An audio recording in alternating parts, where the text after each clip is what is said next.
मैं class 12th की physics की फिर से एक मोस्ट इम्पोर्टेंट हेडिंग समझाने वाली हूँ। उससे पहले मैं जैसे कल मैंने वैद्युत क्षेत्र बताया था, वैद्युत क्षेत्र को किससे प्रदर्शित किया जाता है? वैद्युत बल रेखाओं द्वारा। वैद्युत बल रेखाओं को भी मैंने डिफाइंड किया था। आज हम वैद्युत बल रेखाओं के गुण पढ़ेंगे। तो वैद्युत बल रेखाओं के गुण।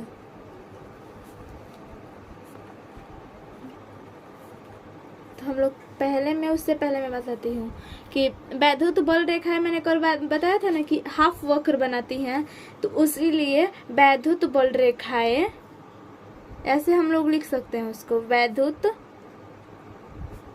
बल रेखाएं धनावेश से निकलकर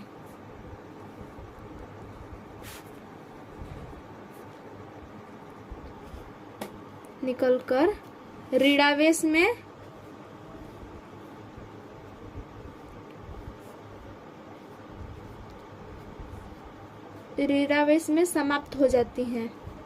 इसका मतलब क्या है कि वो अंदर नहीं जाती है, पूरा वक्र नहीं बनाती है। जैसे प्लस, यहाँ पे क्या था माइनस, और ऐसे अगर धनावेश से निकल के ऋणावेश में ही समाप्त हो जाएंगी, उसके अंदर नहीं जाती हैं। फिर यहाँ से भी ऐसे भी, यहाँ पे मेरा स्पेस थोड़ा कम है, मैंने भूल कर वो कर दिया है, अंदर से हम लोग लेके चले जाएंगे। तो ऐसे समझ में आया ना। बीच में तो जानते हैं आप लोग की एक और लाइन होती है, रो होता है। और सेकेंड पॉइंट, ये फर्स्ट पॉइंट हो गया, आप लोग समझ में आया ना कि वैद्युत बल रेखाएं धनावेश से निकल के ऋणावेश में समाप्त हो जाती हैं और ये आधा वक्र ही बनाती हैं, पूरा वक्र नहीं बनाती हैं। और सेकेंड पॉइंट में हम लोग लिखेंगे वैद्युत बल रेखाएं खुला वक्र, मतलब जो ऐसे हाफ वक्र या फिर हम बोल सकते हैं, तो वैसे वैद्युत बल रेखाएं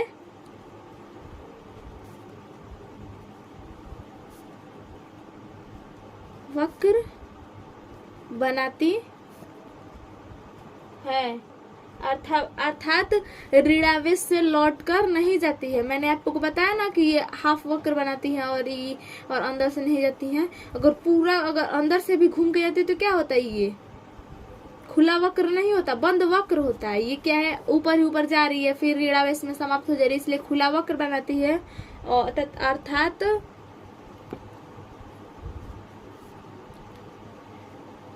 ऋणावेश से लौटकर वापस नहीं आती है।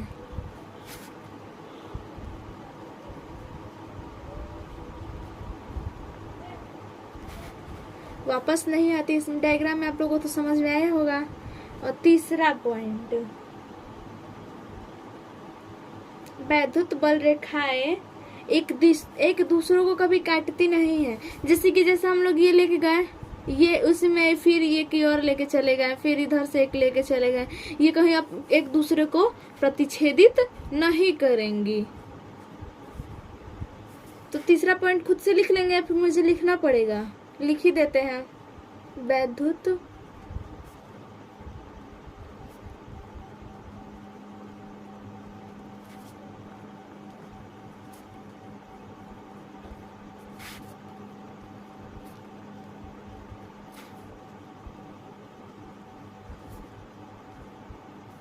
काटती हैं, या हम लोग लिख सकते हैं या प्रतिच्छेद नहीं करती हैं।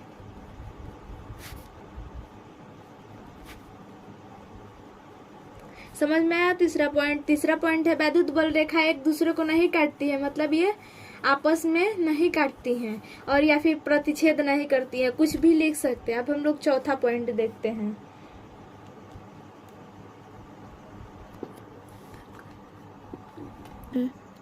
वैद्युत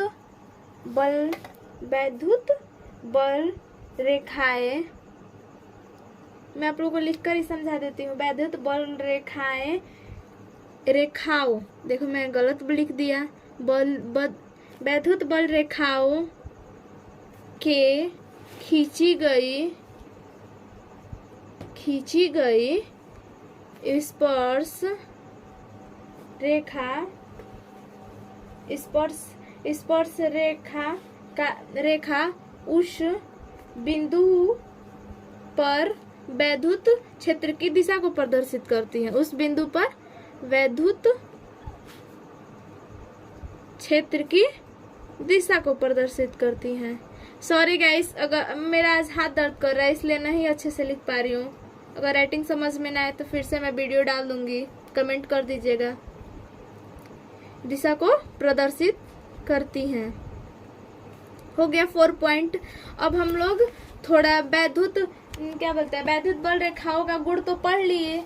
अब हम लोग वैद्युत बल रेखाओं के विभिन्न प्रतिरूप को पढ़ेंगे। जैसे वैद्युत बल रेखाओं को हम लोग किस चीज से प्रदर्शित कर सकते हैं, जैसे एक ये है, तब हम लोग वो पढ़ लेते हैं कि किस चीज से, मतलब प्रतिरूप, उसका रूप मीन्स कि जैसे हम लोग कोई भी डायग्राम बना के दिखाते हैं कि ऐसे ना ऐसे होगा, उसीलिए आज मैं वो तो क्या बोली मैंने,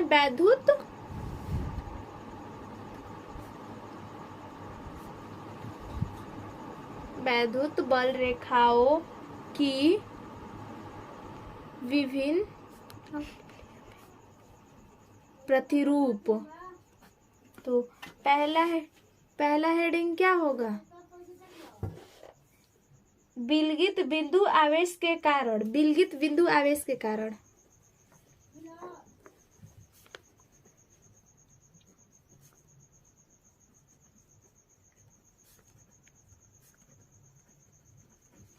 तो विलगित बिंदु आवेश के कारण कैसा डायग्राम बनेगा। ये प्लस है तो प्लस से क्या होती हैं, रेखाएं दूर हटती हैं। ये तो आप लोग को पता ही होगा। तो ये वाला डायरेक्शन इधर बनेगा। समझ में आया कि प्लस से रेखाएं दूर होती हैं। और अब दूसरा प्रतिरूप देखते हैं, विलगित बिंदु ऋणावेश के कारण या ये धनावेश के कारण था, यहाँ पे हम लोग धनावेश ऐड कर लेंगे। और ये क्या था, विलगित बिंदु ऋणावेश के कारण। अब पूरा आप लोग लिख लीजिएगा के कारण।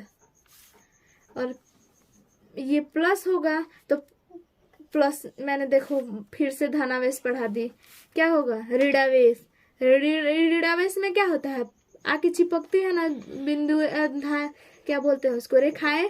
तो ये अंदर के डायरेक्शन होगा इसका। समझ में आया कि प्लस के रेखाएं दूर हटती हैं और माइनस में अंदर आती है। जैसे हम लोग यहाँ पे पढ़े थे कि प्लस से निकल के ऋणावेश में जाती है, तो प्लस से निकल ही ना रही हैं। और अब तीसरा हम लोग डायरेक्शन पढ़ते हैं। तीसरा डायरेक्शन वही है जो मैंने यहाँ पे एग्जाम्पल में आप लोगों को समझाया था कि धनावेश से निकल के ऋणावेश में जाती हैं। आप लोग ढंग से डायग्राम बना लीजिएगा। आज मेरा हाथ दर्द कर रहा है बहुत ज्यादा।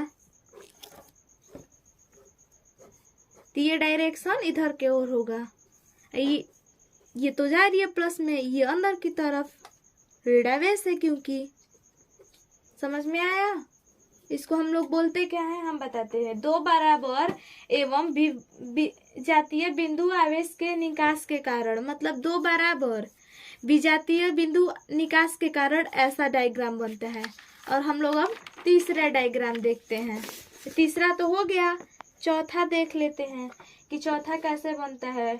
दो बराबर और समजातीय, मतलब समजातीय आवेश के कारण, लेकिन क्योंकि प्लस और प्लस ही हो, तो प्लस के प्लस में निकलेगा। तो हम लोग देखो ऐसे बनाएंगे, क्योंकि ये आके रेखाएं और ऐसे ऐसे मुड़ जाएंगी। नीचे भी क्या होगा, डायरेक्शन ऐसे ही होगा कि आके ये मुड़ जाएंगी। यहाँ पे इनका क्या बोलते हैं उसको, सेंटर हो जाएगा। अब इधर से हम लोग कैसे भी रेखाएं निकाल सकते हैं। तो ये दूर ही हटेंगी, कोई भी रेखाएं प्लस के पास नहीं जाएंगे, क्योंकि हम दोनों समजातीय हैं, दोनों एक ही प्रकार के हैं। और हम लोग अब क्या पढ़ते हैं, अब पांचवा लास्ट टॉपिक, मतलब कैसे हम लोग वैद्युत क्षेत्र रेखाओं को कैसे प्रदर्शित करते हैं। तो उसके प्रतिरूप को, पांचवा प्रतिरूप और लास्टवा, क्योंकि सब एक समान दिशा में ही होंगी। एक समान दिशा में कैसी होती हैं, एकदम ऐसे ही जाएंगी। वैद्युत क्षेत्र में, एक समान वैद्युत क्षेत्र में, मैं यहाँ पे लिख भी देती हूँ, एक समान वैद्युत क्षेत्र में। आप लोगों ने पढ़ लिया ना कि ये समजातीय होगा तो दूर हटेगा, और एक समान क्षेत्र में होगा तो ऐसे रेखाएं बनेंगी, और क्या इस पे पढ़ाएंगे ना। तो ये दोनों इस प्रतिरूप समान और विपरीत आवेश होंगे तो ऐसे डायग्राम बनेगा, ऋणावेश के कारण ऐसा बनेगा, धनावेश के कारण ऐसा बनेगा, और वैद्युत बल रेखाओं का गुण मैंने पढ़ा ही दिया। अब आप लोग को अगर वीडियो पसंद आए तो लाइक एंड सब्सक्राइब जरूर करें और शेयर भी करें साथ में। एंड आप लोग कमेंट बॉक्स में ये बताइए मुझे कि कल मैं आप लोग के लिए मतलब वैद्युत क्षेत्र की तीव्रता पढ़ाऊं या फिर वैद्युत द्विध्रुव P का माना, जैसे P बराबर क्या होता है 2QL, और E बराबर फार्मूला मैं प्रूफ करके आप लोगों को बता दूंगी, और ये भी वैद्युत द्विध्रुव। तो आप लोग कमेंट बॉक्स में डालिए, बताइएगा कि मैं आप लोगों के लिए क्या पढ़ाऊं, आप लोगों को क्या समझ में नहीं आया है, वैद्युत द्विध्रुव या वैद्युत तीव्रता।